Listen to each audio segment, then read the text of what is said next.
Hello, Jimmy Kinley, Guild Mortgage, reaching out to give you a quick update on what's going on in the mortgage world.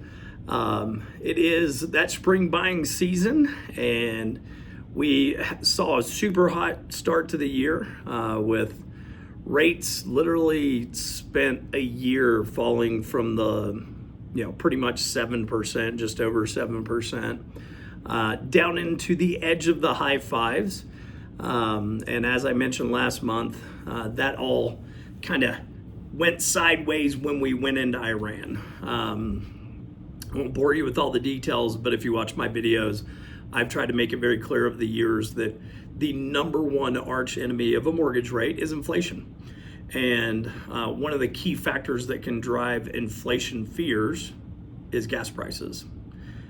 People use gas, and when gas goes up 40%, it is noticeable.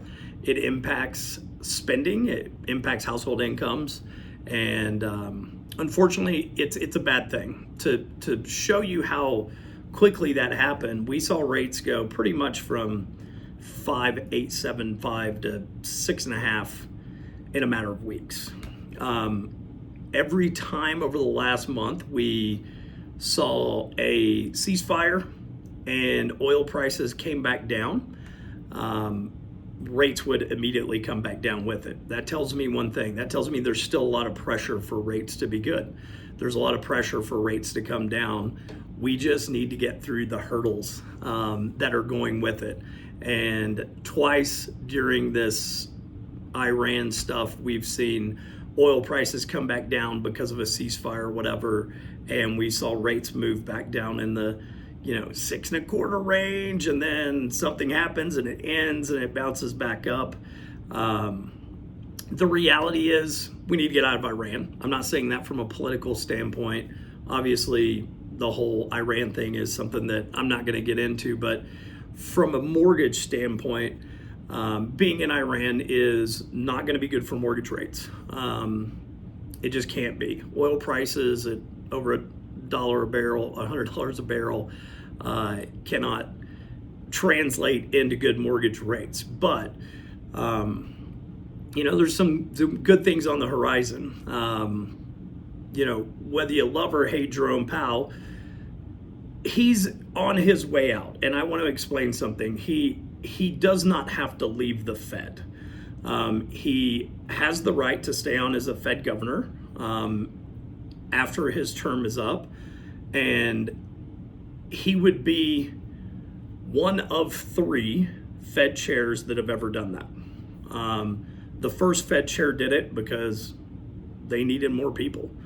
The only other Fed chair that didn't just totally hang it up after their term was in the 40s, and the president asked the Fed chair to stay on to help out with advising because he was doing such a good job.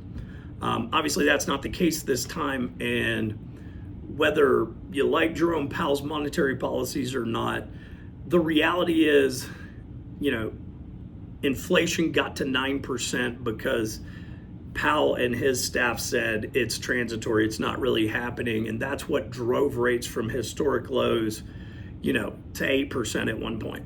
And him getting out of the Fed is a positive thing, no matter what. So the reality is, I think there's still a ton of pressure for rates to come down. I was one of the few people that said I will see rates in the 5s this year. We did see rates in the 5s. It happened way quicker than I thought it would. But the pressure is still there. If we get out of Iran and oil prices start cruising back down, and Jerome Powell in whatever capacity steps out of the Fed chair position, and we get a little bit different perspective on monetary policy, I do believe that rates are going to continue to move in our favor. We're just going to have to deal with the roller coaster ride that is the politics and all the random things, that keep swinging markets dramatically, which swinging markets swings rates. Again, the Fed does not drive a mortgage rate, but what the Fed does can impact the way investors invest in mortgage-backed securities, which drives those indexes up and rates down. But either way, buyer's market seems to be still rolling on. Buyers seem to still be buying houses. Beginning of the year was the most volume we've seen, I think, in 3 or 4 years. Iran's held that off a little bit. We're starting to see it come back pretty strong. So if you're out there, I've said it a billion times, I can say it forever, buying before the rates get to the point where everybody else is buying, saving money on getting a house cheaper is always better than a 0.5% interest rate. So if you need anything from me, give me a call. My cell is always best, 720-261-1410. Hope you're having a great day.